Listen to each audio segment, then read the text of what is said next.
Oke, ya kita akan belajar tentang pemeriksaan pada sistem saraf ya, atau ini ya sistem neurologi ya. Jadi apa-apa saja yang akan kita pelajari nanti di dalam mana sih pemeriksaan sistem saraf di sini. Oke, kita awali dengan ini ya, preambul ya, pendahuluannya ya. Kenapa kok kita perlu belajar sistem saraf ya? Karena mungkin teman-teman sudah tahu ya, di dalam tubuh kita mekanisme kerja dari otot itu eh, tidak luput dari kinerja dari saraf ya. Jadi sistem saraf merupakan pusat kendali tubuh dan jaringan kerja dalam komunikasi ya, komunikasi dalam sistem di dalam tubuh ya. Jadi fungsi utamanya dari sensorik, motorik ya, dan integratif ya. Yang mana itu mengintegrasikan antara otot satu dengan otot yang lainnya. Ya, jadi otak pengennya apa di impuls dengan saraf sehingga nanti ikut gerak. Ya, misalnya saya pengen angkat tangan, ya, tangan keangkat kayak gitu ya. Nah, jadi bagaimana perlunya atau pentingnya pengkajian itu? Ya. Jadi ketika memang sistem saraf ada kerusakan, itu akan mempengaruhi kinerja sistem-sistem yang lainnya. Ya, karena ada namanya fungsi utama dari saraf, yaitu yang integratif itu, ya, yang saling berhubungan nantinya ya. Oke, dan kita akan pelajari bagaimana kita mengkaji sistem saraf, ya, yang mana nanti teman-teman harapannya nanti bisa tahu, oh ini yang kurang pas, oh ini yang ada masalah dan sebagainya. Ya, pengkajiannya sama ya, tetap diawali dengan anamnesa ya, tanyakan mekanismenya atau misalnya pengalaman dan sebagainya, pernah punya riwayat atau tidak ya. Ada pemeriksaan fisik dan mental juga, dan ada namanya pemeriksaan penunjang. Ya, ini harapannya mendapatkan data yang akurat nanti. Ya, seperti apa itu? Ya, ini ya nanti kita akan bahas pemeriksaan penunjangnya seperti apa. Ya, untuk pemeriksaan fisik sistem saraf dan sensori neuro ya. Jadi ada beberapa ini bagian ya. Ada yang fungsi dari nervus cranialis ya, nerve ya di sini ya. Yang sering disingkat N ya. Jadi ada N1, nanti ada namanya olfaktori, optikus, ada yang oculomotorius dan sebagainya. Nanti akan kita bahas satu persatu ya, dari nervus 1 sampai nervus ke-9 nanti ya. Terus ada juga melalui fungsi sensorik ya, yaitu melalui perabaan atau sentuhan nanti. Nah, itu yang yang akan kita pelajari dalam mekanisme pemeriksaan fisik di neurologi di sini ya. Nah, ini tadi yang sempat kita bahas ya, terkait gangguan saraf ya, sehingga bisa menimbulkan dampak luas ya kepada organ dalam tubuh, dan ini ya ujung-ujungnya kemungkinan gangguan saraf bisa juga menyebabkan kematian.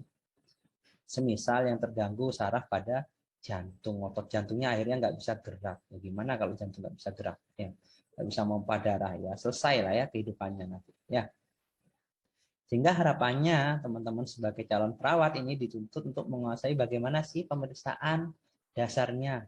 Nah, oh ini kemungkinan saraf yang nerves yang 1 atau yang 2 nih yang terganggu. Oh ini nerves yang 9 nih yang terganggu. Nah, itu harapannya teman-teman bisa menguasai itu nanti ya. Nah, ini ya melalui prosedur pengkajian nanti ya, yang harapannya nanti bisa meningkatkan ini ya, efektivitas dari penanganan, yang mana itu nanti akan didokumentasikan dalam asuhan keperawatan, dan juga harapannya bisa digunakan sebagai pencegahan komplikasi dari penyakit penyerta lain. Nah, itu ya harapannya ketika sudah diketahui yang terganggu yang mana, harapannya nanti bisa dilakukan pencegahan ya. Apa saja komponennya ya, kurang lebih sama ya seperti tadi, ada riwayat kesehatan juga, pemeriksaan fisik, penunjang, dan pemeriksaan khusus ya, yang mana nanti hasil pengajian ini seyogyanya bisa divalidasi nanti ya, atau bisa dicek ya. Buat dokumentasinya itu, kalau harapannya kalau bikin dokumentasi itu jangan yang bikin saja yang paham ya, orang lain ataupun profesi lain itu juga paham ya. Jadi terkadang tulisannya saking bagusnya itu sehingga yang paham adalah yang nulis sendiri, atau bahkan yang nulis sendiri itu juga nggak paham. Ada kejadian seperti itu banyak ya. Dan itulah kenapa harus benar-benar dipahami konsep dokumentasi di sini ya nanti ya. Ini ya harapannya teman-teman bisa mengidentifikasi dan sebagainya nanti ya dalam pengkajian dalam sistem saraf nanti ya. Oke, kita singgung sedikit terkait sistem neurologi ya, anfisnya ya. Jadi ada namanya sistem saraf pusat atau disingkat SSP ya, yang mana itu ada dari otak dan medspin ya, medulla spinalis di sini ya. Dan juga ada sistem saraf perifer ya, SST di sini ya, sistem saraf tepi biasanya ya.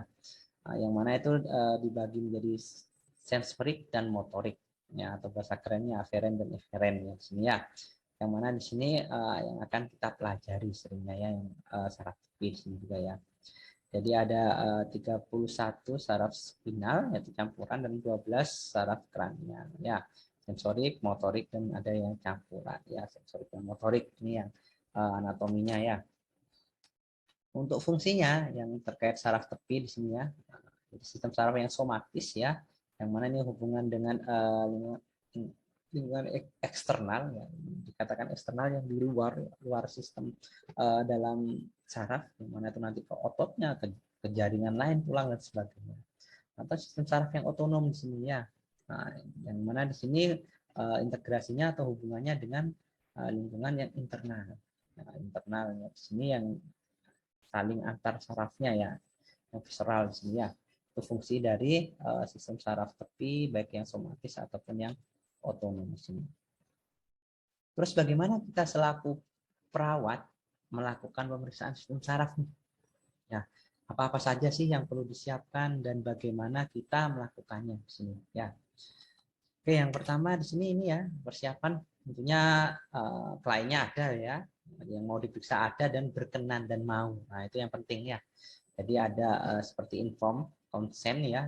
Intinya si klien ini mau dan bersedia untuk dilakukan pemeriksaan nanti. Ya. Oke, terus pastikan riwayatnya ya nanti ya, terkait obat-obatan yang lagi diminum oleh klien ya nanti ya, takutnya itu nanti bisa berpengaruh ya, seperti analgesik misalnya anti nyeri, nanti percuma dirangsang bolak-balik terkait nyeri, ternyata dia minum analgesik, jadi ya nggak kerasa nih nanti ya gitu ya. Terus ada juga yang antidepresi dan ada obat-obat yang hubungannya dengan sistem saraf, itu harus benar-benar dikaji ya. Posisikan klien dengan yang tepat ya, nanti senyamannya klien atau sesuai dengan pemeriksaan nanti ya, sistem saraf mana yang mau diperiksa nanti ya. Terus pastikan juga privasi klien dijaga ya, entah di nanti kelambunya ditutup misalnya dalam satu ruangan, atau misalnya intinya bikin privasi kliennya benar-benar terjaga. Terus alat apa saja yang dibutuhkan sesuai dengan ini ya pemeriksaan ya. Jadi nanti ada berbagai alat yang. Baik, saya lanjut terkait riwayat kesehatan ya. Jadi ini ada riwayat penyakit dahulu, riwayat keluarga, riwayat sosial, ya, riwayat lingkungan ataupun pekerjaan ya. Di pekerjaan juga bisa berpengaruh pada sistem saraf ya, misalnya kerjanya kerja yang ini fisik ya, berat sekali, dan itu bisa berhubungan dengan saraf juga nantinya ya. Ini nanti pemeriksaan fisiknya ya dari nervus, cranialis dan sensorik ya. Untuk pemeriksaan penunjang nanti bisa menggunakan radiografi ya. Radiografi dari ini di kepala, juga bisa menggunakan CT scan ya, komputer tomografi ya. Di scan ya, bisa di otaknya di CT scan juga bisa nanti ya. Pemeriksaan laboratorium juga bisa menjadi dari cairan cerebrospinal ya, kayak dari darah juga bisa, dari antibodi reseptor asetilkolin juga bisa dibuat menjadi pemeriksaan penunjang sininya. Oke, kita fokus ke pemeriksaan fisiknya ya, sistem saraf sensorinya ya. Jadi kita fokus ke yang 12 saraf kranial ya, yang ini mungkin yang sering digunakan nanti ya. Jadi ada olfaktori, optik, okulomotor, trochealis ya, trigeminal ya, abdusen, facialis di sini ya. Ada vestibulococlear ya, ada glosopharyngeal ya, ada hipoglosal, vagus, dan cranial accessories ya. Ini gambarnya ya, secara luas nanti ya. Nanti monggo untuk bagian-bagian ini bisa dihafalkan ya. Ini fungsi yang cranial 1 ya. olfaktoris ya, yang atau nerve 1 di sini ya. Nah, penciuman nih, olfaktori ya, olfaktori itu indera penciuman di sini. Jadi tes ketajaman penciuman ya, atau misalnya untuk cek fungsi dengan optimal atau enggak nanti ya.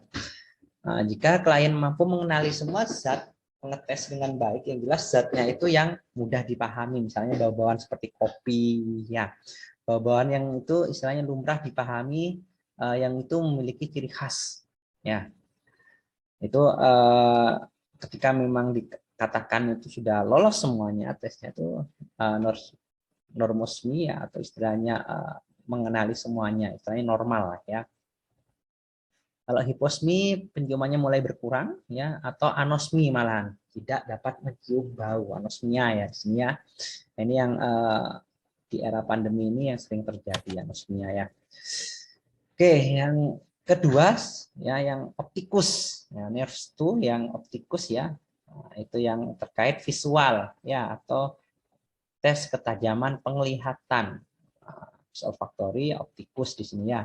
Nah, jadi pakai apa yang sudah sempat dibahas ya, pakai Snellchart juga bisa ya. Jaraknya kurang lebih 6 meter, nanti dicek ya dari atas sampai bawah tuh kan ada tuh angka-angka yang atau huruf yang besar sampai kecil. Ada juga menghitung jari ya, atau juga ada gerakan tangan ya, gelap terangnya juga ya. Juga ada penglihatan, ketajaman penglihatan ya, kurang lebih diberi jarak sekitar 35 cm. Juga ada lapang pandang ya, duduk dengan nanti ke kanan ke kirinya tuh seperti apa lapang pandangnya. Juga ada namanya funduskopi ya, yang menggunakan alat optalmoskop yang itu cek dari tekanan dari si matanya juga itu ya. Ini contohnya ya, Snellchart ya. Ini ada huruf-huruf, nanti dicek sekian meter untuk ini. Ini yang metode konfrontasi ya. Nah, jadi kanan kirinya cek nih, ada berapa nih menghitung jari ya. Ada yang optalmoskop ini juga dicek ya, dilihat ya menggunakan seperti mikroskop ya. Itu untuk pemeriksaan di optik ya, atau nerves kedua ya. Nah, ini sekaligus untuk pemeriksaan yang ketiga, yaitu dari nerves 3, 4, dan 6 di sini ya. Ada yang oculomotoris, terus ada trochlearis dan abducens. Kenapa jadi satu? Karena ini merupakan nervus yang koordinasi kerja. Ya, intinya satu kerja semuanya ikut kerja ya. Kalau satu bermasalah ikut bermasalah semua nantinya. Ini ya untuk koordinasi nih ya. Ini celah di area kelopak mata di sini ya. Ini juga bisa mempengaruhi kinerja ini ya, mata juga ya, tikusnya juga ya. Nah, ini ya. Terus dilihat juga di area pupilnya ya, dari inspeksi seperti apa ukurannya, terus dari refleks pupilnya, dari cahayanya, terus refleks akomodasi seperti apa ya, itu juga bisa dicek nantinya ya. Ini ya, kalau biasanya menggunakan senter ya, jadi biasanya kalau pupil terkena cahaya tuh biasanya langsung ini ya mengecil ya, kalau tidak kena cahaya sedikit membesar, apalagi gelap ya pasti akan besar. Juga ada gerakan bola mata nih ya, kanan kiri kan biasanya ada yang ini ya diplopia atau istilahnya penglihatan ganda, terus ada yang juling ya, abismus tuh bahasa ininya ya, jadi satu kanan satunya kok tetap di tengah itu misalnya ya, itu juga bisa diinspeksi diperiksa ya.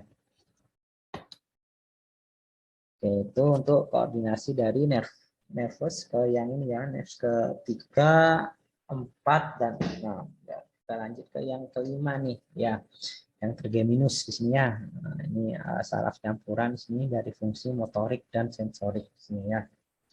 Jadi untuk fungsi motoriknya nih, ini ya dilihat ya dari tonus dari ototnya di sini juga ya. Dinilai masanya juga, kekuatan ototnya ya.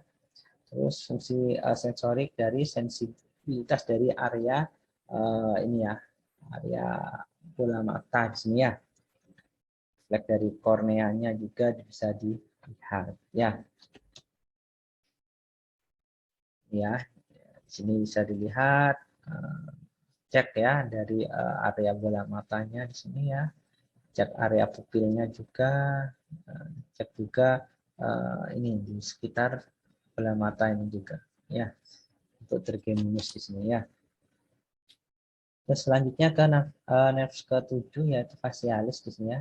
Ini termasuk saraf campuran juga, sensorik dan motorik ya. Untuk sensoriknya ini dari pengecapan ya di area mulut ya. Kalau motoriknya di area wajah di sini nanti ya. Bisa dicek ketika klien itu disuruh menggerakkan di kanan kiri, misalnya suruh senyum, tawa dan sebagainya ya. Itu gerakannya senada atau enggak ya, selaras atau tidak nanti ya. Kalau semuanya bergerak simetris ya normal. Kalau misalnya senyum satunya 2 cm, satunya 1 cm lah, ini yang berbahaya nanti ya. Nah, ini ada sesuatu nanti ya. Ya, jadi nanti ada mekanisme penilaian di sini ya. Ada perifernya seperti apa, senternya seperti apa juga ada. Silakan bisa dibaca di sini mekanismenya ya. Ini ya contoh di gambarnya ya.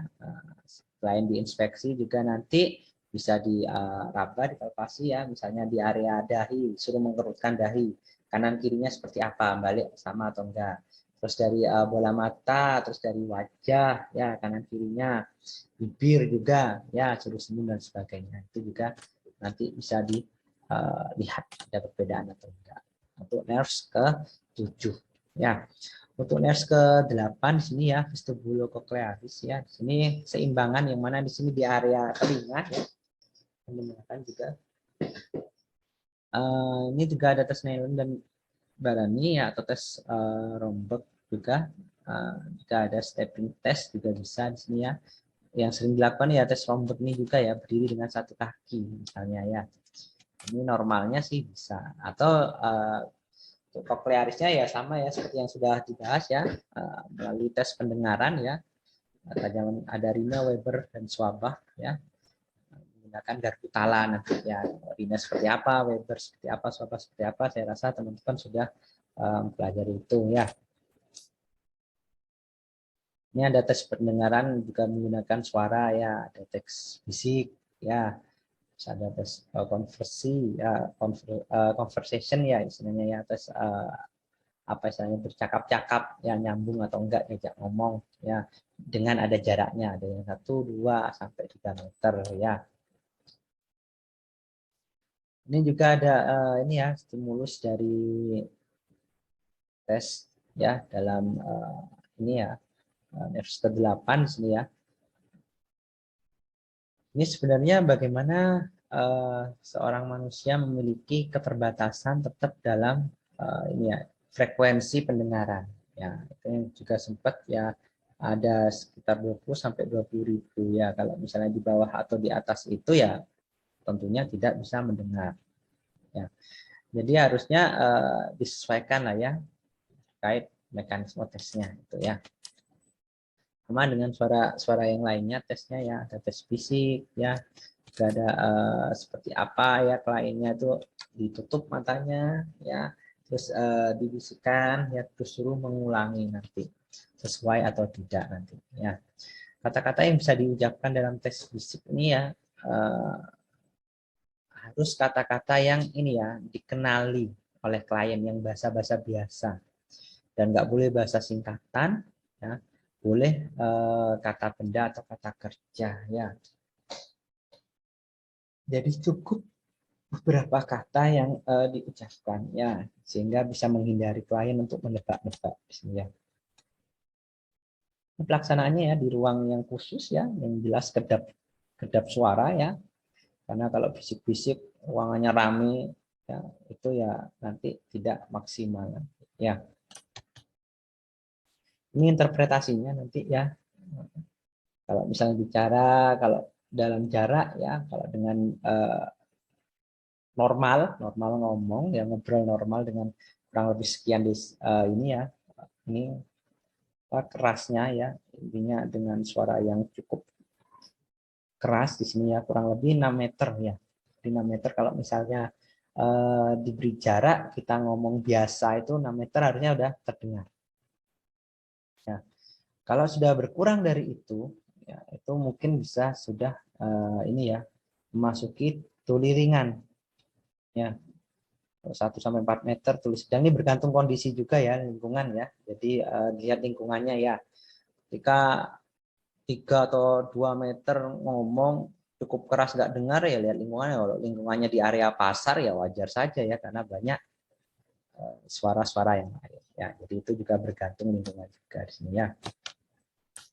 Ini suara kualitatif juga bisa di ini ya, bisa diperdengarkan ya. Jadi nanti ada yang tuli konduksi misalnya hanya konsonan kata saja yang terdengar ya. Ada yang tuli sensori juga, malah yang ini ya, huruf-huruf yang mudah terdengar juga ya. Jadi ada yang mudah mengenal huruf yang lunak ya, ada juga yang tidak bisa mendengar huruf yang seperti berdesis ya. Itu ya. Ini tes suara bisik dengan modifikasi juga ada ya. Ini untuk screening, untuk tes lanjutan juga dari tes suara bisik tadi ya. Sehingga untuk benar-benar memastikan ini tuli atau tidak nih si kliennya. Selanjutnya untuk fungsi sensoriknya dilakukan pada klien yang sadar ya, terus dipastikan juga kondisi kliennya itu bisa menerima stimulus ya. Nah, jadi ada fungsi sensorik di sini, misalnya dari suhu, ya misalnya diberi suhu yang agak dingin, hangat, ya sedikit panas dan sebagainya. Diberi refleks seperti nyeri, ya misalnya diberi sensasi, ya atau ada juga sensasi yang disentuh dan sebagainya. Jadi untuk cek fungsi sensorik ya. Itu terkait fungsi motorik dan sensorik, sehingga sangat penting sekali kalau teman-teman bisa mengintegrasikan antara beberapa tes ya. Ini memang harapannya teman-teman bisa melakukan secara langsung. Ini kan dasar teorinya. Sehingga ketika sudah bisa melakukan langsung, sudah terbiasa, akan lebih mudah melakukan itu. Ya. Hanya kalau dari materi memang cukup tidak terlalu banyak ya. Nah, kita fokus ke sistem saraf dari kranial ya, yang ada nerve 1 sampai nerve ini ya 9 tadi ya. Jadi nanti monggo untuk memperdalam nanti bisa dilihat di ini ya, di MNP untuk materinya dan videonya. Dan untuk tambahan tugas seperti biasa ya, ketika praktikum nanti, sementara teman-teman nanti ada video terkait pemeriksaan sistem saraf, nanti bisa dicari, atau ada tambahan nanti akan saya share mekanisme pemeriksaan sistem saraf, nanti bisa teman-teman di resume nanti mekanismenya seperti biasa ya. Itu mungkin yang bisa saya sampaikan. Terima kasih, saya akhiri dulu untuk video kali ini. Terima kasih.